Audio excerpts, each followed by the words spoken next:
আসসালামু আলাইকুম। নিয়মিত বাংলা সংবাদ আপনাদের স্বাগতম। শুরুতে থাকছে শিরোনাম, এরপর বিস্তারিত। প্রধান উপদেষ্টার সঙ্গে বৈঠক, বাংলাদেশের প্রচেষ্টায় সহায়তায় প্রস্তুত যুক্তরাষ্ট্র। জানিয়ে দেব, মার্কিন প্রতিনিধি দলের সঙ্গে বৈঠক, অন্তর্বর্তী সরকারের সংস্কার পরিকল্পনা জানতে চায় যুক্তরাষ্ট্র।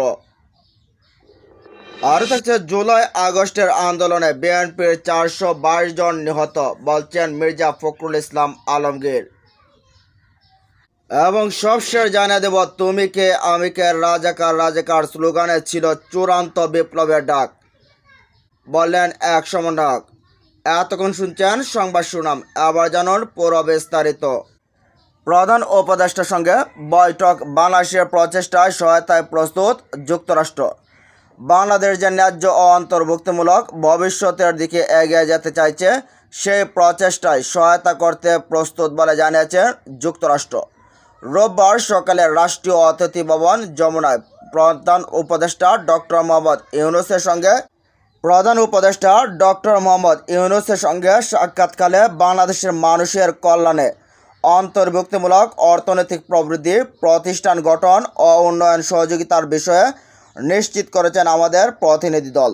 যেহেতু বাংলাদেশ আরও ন্যায্য ও অন্তর্ভুক্তিমূলক ভবিষ্যতের দিকে এগিয়ে যেতে চাইছে, যুক্তরাষ্ট্র সেই প্রচেষ্টায় সহায়তা করতে প্রস্তুত।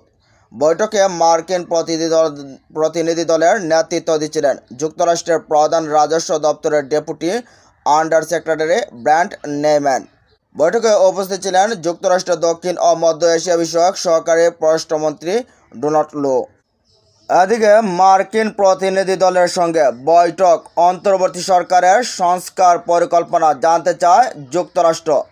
ঢাকায় সফররত মার্কিন প্রতিনিধি দল অন্তর্বর্তী সরকারের সংস্কার পরিকল্পনা সম্পর্কে জানার আগ্রহ ব্যক্ত করেছেন বলে জানিয়েছেন পররাষ্ট্র সচিব এম.এ. জসিম-উদ্দিন। রোববার দুপুরে রাষ্ট্রীয় অতিথি ভবন পদ্মায় মার্কিন প্রতিনিধি দলের সঙ্গে বৈঠক শেষে একথা জানান তিনি। বৈঠকে যুক্তরাষ্ট্রের প্রধান রাজস্ব দপ্তরের ডেপুটি আন্ডার সেক্রেটারি ব্র্যান্ট নেইম্যানের নেতৃত্বে আলোচনা সভাটি অনুষ্ঠিত হয়। অন্যদিকে বাংলাদেশের পক্ষেও অর্থনৈতিক সম্পর্ক বিভাগের সচিব, রাজস্ব বোর্ডের চেয়ারম্যান, বাণিজ্য সচিব, শ্রম ও কর্মসংস্থান মন্ত্রণালয়ের সচিব, স্বরাষ্ট্র মন্ত্রণালয় ও বাংলাদেশ ব্যাংকের প্রতিনিধিরা উপস্থিত ছিলেন। পররাষ্ট্র সচিব এম.এ. জসিম-উদ্দিন বলেন, যুক্তরাষ্ট্র সরকারের পক্ষ থেকে অন্তর্বর্তী সরকারের সঙ্গে কাজ করার জন্য অঙ্গীকার তারা পূর্ণ ব্যক্ত করেছেন। সরকারের সংস্কার পরিকল্পনা সম্পর্কে তারা জানার আগ্রহ ব্যক্ত করেছেন। দ্রুত সময়ের মধ্যে অর্থনৈতিক ও সংস্কারের বিষয়টি এ সরকারের বিশেষ অগ্রাধিকার বিবেচনায় আর্থিক খাত ও রাজস্ব খাতে সংস্কারের বিষয়ে যুক্তরাষ্ট্রের সম্ভাব্য সহযোগিতার ক্ষেত্র দ্বিপাক্ষিক বাণিজ্য ও বিনিয়োগ বৃদ্ধি করা, মানবাধিকার সুরক্ষার বিষয়ে আলোচনা হয়েছে উল্লেখ করে তিনি আরও বলেন, একই সঙ্গে শ্রম, পরিবেশ, মানবাধিকার সুরক্ষা, রোহিঙ্গা, মানবিক সহায়তা সহ নানা বিষয়ে আমরা আলোচনা করছি। এছাড়া অর্থনৈতিক সম্পর্ক বিভাগ ও ইউএসএআইডির মাধ্যমে বার্ষিক প্রতিযোগিতা চুক্তিও স্বাক্ষরিত হয়েছে বলে জানান তিনি। এদিকে জুলাই আগস্টের আন্দোলনে বিএনপির 422 জন নিহত। জুলাই গণহত্যায় গত 13 আগস্ট পর্যন্ত বিভিন্ন প্রতিবেদনের তথ্যমতে সমগ্র বাংলাদেশে 875 জন মানুষ শহীদ হয়েছে বলে জানিয়েছেন বিএনপি মহাসচিব মির্জা ফখরুল ইসলাম আলমগীর। তিনি বলেন, এর মধ্যে কমপক্ষে 412 জন বিএনপির রাজনীতির সঙ্গে জড়িত। দেশজুড়ে শহীদ হওয়া সকল শ্রেণী, পেশা ও রাজনীতির মানুষগুলো বিশাল অংশ যে বিএনপির নেতাকর্মী, এটি কোনো বিচ্ছিন্ন ঘটনা নয়, বরং আমাদের সুদীর্ঘ রাজনৈতিক সংগ্রামের অনিবার্য ফল। রোববার বিএনপি চেয়ারপারসনের গুলশান কার্যালয়ে এক সংবাদ সম্মেলনে তিনি এসব কথা বলেন।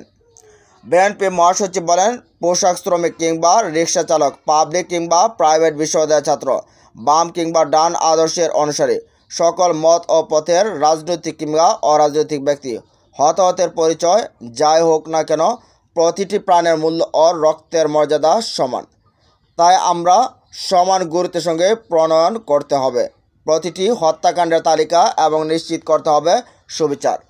শেখ হাসিনার পদত্যাগের জন্য যে জাতীয় ঐক্যমত্য আমরা দেখতে পাই তা কিন্তু হঠাৎ করে গড়ে ওঠেনি। এটি মূলত অবৈধ সরকারের অত্যাচার, অবিচার, দুর্নীতি, দুঃশাসন, বঞ্চনা, অবজ্ঞা ও সুশাসন নির্যাতনের বিরুদ্ধে মানুষের পুঞ্জীভূত ক্ষোভের বহিঃপ্রকাশ।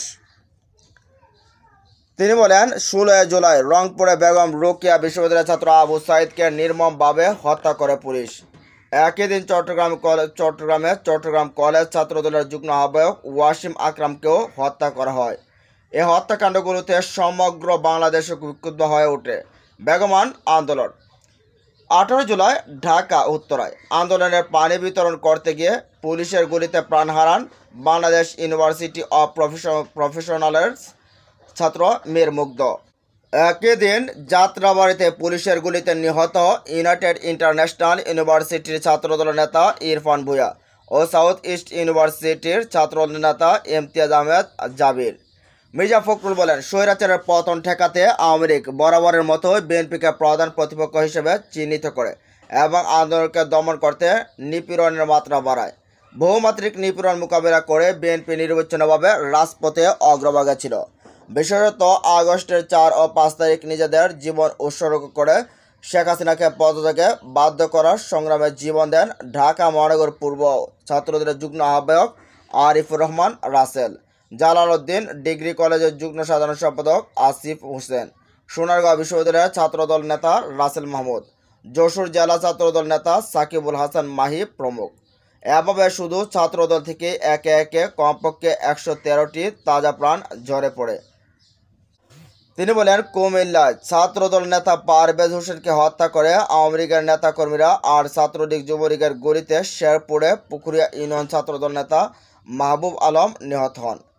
কারাবন্দী নাসির উদ্দিন পিন্টু ও বিএম বাকির হোসেনকে হত্যার মাধ্যমে যে নৃশংস সংস্কৃতি সূচনা করে ফ্যাসিস্ট শেখ হাসিনা, তার এই ধারাবাহিকতায় রংপুরের লক্ষ্যটারি ইউনিয়নের বিএনপি সাংগঠনিক সম্পাদক মনোয়ারুল ইসলাম ও অন্তত আরও 20 জন বিএনপি নেতাকে নির্যাতনের মাধ্যমে কারাগারে খুন করা হয়েছে। এসব হৃদয় বিদারক ঘটনায় 2013 থেকে 2023 সালের মধ্যে বিচার বহির্ভূত হত্যার শিকার হন বিএনপির 1551 জন নেতাকর্মী। তাদের রক্তের ঋণ শোধ করতে হলে আমাদেরকে যে কোনো মূল্যে বাংলাদেশের গণতন্ত্র ও ন্যায় বিচার প্রতিষ্ঠা করতে হবে। ফখরুল বলেন, বিজয়ের পেছনে রয়েছে অসংখ্য নির্যাতিত মানুষের বেদনার অপ্রকাশিত ইতিহাস।